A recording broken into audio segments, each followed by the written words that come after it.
Hello students, I am explaining chapter number 5, Exploring Mixtures and Their Separation for class 9 Science from New NCERT syllabus 2026। And इस video में हम study करने वाले हैं हमारा next separation technique जो कि है पेपर क्रोमेटोग्राफी। तो यहाँ पे आप अगर इसका टाइटल देखेंगे, पेपर क्रोमेटोग्राफी, क्रोमा का मतलब है कलर, क्रोमा का मतलब है कलर एंड ग्राफी का मतलब है ग्राफ। तो हमें इस टेक्निक में कलर ग्राफ मिलने वाले हैं पेपर पे, इसीलिए हम इसको कहते हैं paper chromatography. And as I said we are going to get a colour graph, मतलब यहाँ पे जो हम सब्सटेंस सेपरेट करने वाले हैं वो भी कलर्ड है। तो जो भी सब्सटेंस कलर्ड है उसको उसके अलग अलग कंपोनेंट्स में सेपरेट करने के लिए हम पेपर क्रोमेटोग्राफी का इस्तेमाल करते हैं। So let's start with this technique. When a drop of water falls on a sketch pen mark on a paper, the color spreads because the ink dissolves in water and moves with it. तो जब आपने कभी देखा होगा, जब भी कभी paper पे अगर कोई इंक का ड्रॉप है या फिर आपने किसी इंक पेन से लिखा हुआ मैटर है, ब्लैक इंक हो या फिर ब्लू इंक हो या फिर कोई भी स्केच पेन का मार्क हो, अगर इस पेपर पे वो मार्क है और इस पेपर पे अगर कोई कभी पानी गिरता है तो आपने देखा होगा कि ये जो इंक है ये स्प्रेड होती है, ऐसे स्प्रेड होती है। क्यों स्प्रेड होती है? क्योंकि जब इसके ऊपर वाटर गिर रहा है तो उस वाटर में इंक डिजॉल्व होती है और डिजॉल्व होने के बाद उस वाटर के साथ वो इंक भी मूव होने लगती है और इसीलिए वो स्प्रेड होती है। एक्चुअली इंक तो यहाँ पे थी इस ड्रॉप में, लेकिन जैसे ही पानी गिर गया डिजॉल्व हो गई और पानी जैसे जैसे दूर जा रहा था वैसे वैसे इंक भी उसी के साथ दूर गई है, मतलब वो स्प्रेड हो गई है। If the ink is black, it may separate into different colors, showing that black ink is actually a mixture of several colored dyes. अगर आपका ये इंक ब्लैक कलर का है और उसके ऊपर अगर पानी गिरता है और ये इंक स्प्रेड होती है तो आपको यहाँ पे डिफरेंट डिफरेंट कलर्स मिलेंगे। जैसे कि आपको रेड कलर मिल सकता है या फिर ब्लू कलर भी मिल सकता है। ये क्या शो कर रही है, क्या दिखा रही है? इसका मतलब है जो ये ब्लैक कलर की इंक थी उसमें ये अलग अलग कलर्स के डाइज थे। So it proves that black colour is prepared by mixing different coloured dyes. This separation of color is the principle behind the chromatography. So ये कोई भी सब्सटेंस डिफरेंट डिफरेंट कलर्स में सेपरेट करना यही इस technique का principal है। सो आगे हम देखेंगे एक्टिविटी 5.5, लेट अस इन्वेस्टिगेट। ये पेपर क्रोमेटोग्राफी टेक्निक हम इस एक्टिविटी के हेल्प से पढ़ेंगे so that we will understand very clearly. So see the first step, take 3 centimeter wide strip of chromatography paper or filter paper and draw horizontal pencil line 2 centimeter from the bottom। तो हमें एक chromatography paper लेना है या फिर एक filter paper लेना है जो 3 सेंटीमीटर वाइड हो, मतलब इसका जो जो विड्थ है, इसकी जो विड्थ है वो 3 सेंटीमीटर होना चाहिए। तो एंड इस पेपर पे नीचे से मतलब बॉटम से, ये इसका बॉटम है, सो इस बॉटम से ऊपर की तरफ एक 2 सेंटीमीटर के मेजरमेंट पे आपको एक हॉरिजॉन्टल लाइन ऐसे ड्रॉ करना है। तो आप यहाँ पे देख सकते हैं इस डायग्राम में, ये डायग्राम एनसीईआरटी बुक का ही है। तो ये यहाँ पे देखो आप, ये एक क्रोमेटोग्राफी पेपर है जो 3 सेंटीमीटर विड्थ है और ये इसका बॉटम है। तो इस बॉटम से ऊपर की तरफ हमें 2 सेंटीमीटर पे एक पेंसिल से हॉरिजॉन्टल लाइन को ड्रॉ करना है। तो ये हो गई वो हॉरिजॉन्टल लाइन। अभी हम प्रोसीजर देखेंगे। Second, put a small black ink spot at the centre of the pencil line using sketch pen.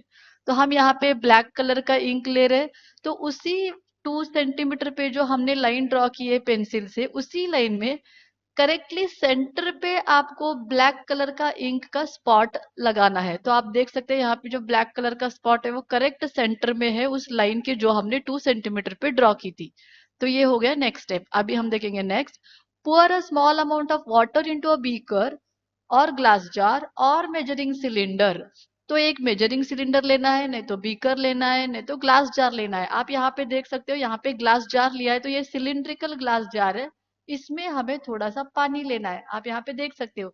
तो नीचे इसमें पानी लिया गया है। Next, place the paper strip vertically in the container so that only the lower end touches the water. The ink spot should remain above the water level. ये बहुत important step है।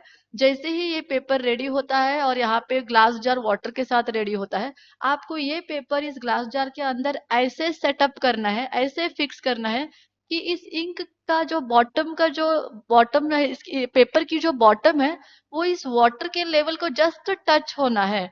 तो ये इस पेपर की बॉटम है और ये है वाटर लेवल, तो जस्ट वाटर लेवल को ये पेपर टच करना है, ऐसे आपको सेटअप करना है। ध्यान दीजिए, ये इंक का जो स्पॉट है, ब्लैक कलर का जो इंक का डॉट है, वो इस पानी में डिप नहीं होना है। पानी में सिर्फ इस पेपर का बॉटम लाइन उतनी ही डिप होनी है। नेक्स्ट देखेंगे अभी। As the water rises through the paper, it carries the dissolved ink with it. तो अभी क्या होता है, जैसे ही ये पेपर का बॉटम पानी में डिप होता है, इस पेपर पे पानी राइज होता है, मतलब ये पेपर पानी को खींच लेता है और पानी ऊपर जाने के लिए स्टार्ट होता है। ये जो प्रोसेस हो रहा है, ये कैपिलरी एक्शन के वजह से हो रहा है। ये जो भी वाटर जो ऊपर की तरफ राइज हो रहा है, वाटर जो ऊपर की तरफ खींचते जा रहा है, वो कैपिलरी एक्शन की वजह से होता है। तो जैसे जैसे पानी ऊपर जाता जाएगा, ये पेपर वेट होता है, और एक बार जैसे ही पानी इस इंक ड्रॉप के ऊपर रीच होता है, ये इंक ड्रॉप जो ब्लैक कलर का इंक का डॉट है, वो इस पानी में डिजोल्व होता है। ब्लैक इंक पानी में डिजोल्व होती है और पानी के साथ वो इंक की ऊपर की तरफ मूव करने लगती है, आगे की तरफ, ऊपर की तरफ मूव करती है। अभी देखिए आगे। The black ink separates into different colour spots because its dyes move at different speed. तो ये जो भी ब्लैक कलर का इंक था, वो अलग अलग डाइस से बना है, अलग अलग कलर से बना है। फॉर एग्जाम्पल, इमेजिन करो कि वो जो ब्लैक कलर का मिक्सचर है, वो A component, B component and C component, मतलब अलग अलग कलर, जैसे कि ए अगर आपका रेड है, ब्लू को, बी को हम ब्लू ले लेंगे और सी को हम ग्रीन ले लेंगे। तो अलग अलग डिफरेंट कलर के डाइस से वो ब्लैक इंक बना है। तो जैसे ही ये पानी में मिक्स हो जाएगा, तो पूरे के पूरे तीनों कंपोनेंट जो है, रेड ब्लू एंड ग्रीन, वो सेपरेट हो जाएंगे और वो सेपरेटली मूव करेंगे, क्योंकि सभी डिफरेंट डिफरेंट कलर्स का, डिफरेंट डिफरेंट डाइज का, या फिर डिफरेंट डिफरेंट कंपोनेंट्स का जो स्पीड है पानी के साथ मूव करने का, वो अलग है। मे बी ए थोड़ा फास्ट मूव करेगा पानी के साथ, बी उससे थोड़ा स्लो स्लो मूव करेगा, और सी शायद बहुत ही स्लो मूव करे। इसीलिए जब ये पानी ऊपर चला जाएगा, तब आपको यहाँ पे अलग अलग लाइंस दिखेंगे। पहले एक लाइन ऐसे दिखेगी आपको रेड कलर की, उसके पीछे आपको मे बी ब्लू कलर की लाइन यहाँ तक दिखेगी, और उसके नीचे बहुत ही पीछे यहाँ पे आपको ग्रीन कलर की लाइन दिखेगी। तो ये यहाँ पे क्या शो कर रही है, जो इंक का जो डॉट था ब्लैक कलर का, वो इन तीन डिफरेंट कलर से या फिर तीन डिफरेंट डाइस से बना था, जिसमें से A is moving fast, that's why A is on the top, फिर उसके बाद में बी आएगा, और फिर उसके बाद में सी। इस तरह से हमने ब्लैक कलर के इंक को उसके डिफरेंट डिफरेंट कलर्स में सेपरेट कर दिया। अभी आप यहाँ पे अगर ध्यान से देखोगे, ये तो एक पेपर है, और इस पेपर पे कलर कलर लाइंस तैयार हुए हैं, मतलब वो ग्राफ हो गया। इसीलिए इसको कहते हैं क्रोमैटोग्राफी, पेपर क्रोमैटोग्राफी। पेपर, ये क्रोमैटोग्राफी पेपर इंडिकेट करता है। क्रोमा मतलब कलर, कलर ये जो भी हमने देखा यहाँ पे वो कलर है, और ग्राफी मतलब ये लाइंस, जो कि है ग्राफ। आगे देखेंगे। Inference, black ink is a mixture of different colour dyes and paper chromatography is used to separate the components of mixture. आगे देखेंगे। Paper chromatography is a method used to separate different components of a mixture. So paper chromatography किसी भी mixture को अलग अलग components को separate करने के लिए यूज करते हैं, बट स्पेशली वो मिक्सचर कलर्ड रहना चाहिए। It works on the basis of differences in how substance interact with the solvent and the paper. तो ये जो भी मेथड है पेपर क्रोमेटोग्राफी, इसका मेन बेस है कि कोई भी सब्सटेंस वाटर के साथ, वाटर मतलब सॉल्वेंट, यहाँ पे हमने water as a solvent use किया है, इसीलिए हम just one general word solvent use करेंगे। आप वाटर के जगह पे कौन सा भी सॉल्वेंट यूज कर सकते हो। सो यहाँ पे मेन बेस क्या है, जो भी सब्सटेंस हम सेपरेट करने की कोशिश कर रहे हैं वो सब्सटेंस सॉल्वेंट के साथ एंड पेपर के साथ कैसे इंटरैक्ट होता है, उसके ऊपर ये पूरा टेक्निक डिपेंड है। As the solvent moves upward through the paper, it carries components of a mixture at a different speed, causing them to separate. जैसे जैसे पानी इस पेपर पे ऊपर जा रहा है, वैसे वैसे वो सॉल्वेंट, वो पानी क्या करेगा, उस सब्सटेंस के अलग अलग कंपोनेंट्स को अलग अलग स्पीड से ऊपर लेता चला जाएगा। जैसे कि यहाँ पे आपने देखा, ए का इंटरेक्शन बहुत अच्छा है, इसीलिए ए पानी के साथ इस पेपर पे फास्ट जा रहा है, लेकिन बी जो है ब्लू कलर का जो कंपोनेंट है उसका वाटर से एंड इस पेपर से इंटरेक्शन उतना ज्यादा अच्छा नहीं है, इसीलिए बी थोड़ा स्लोली जा रहा है। तो ये जो डॉट है ये बी का हो गया, ये ऊपर का डॉट ए का है और ये नीचे सी का समझो।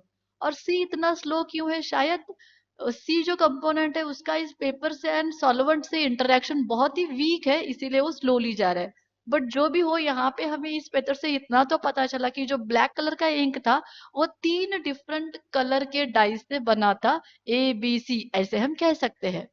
आगे देखिए, this method can be use to separate colours from ink, food colours, spinach pigment and flower pigments.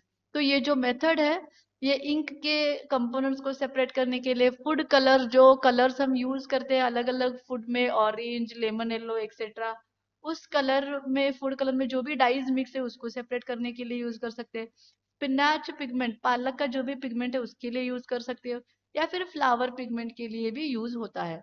Water में भी not suitable as a solvent in all cases, so, other solvents like alcohol or a mixture of solvents may be used for effective separation.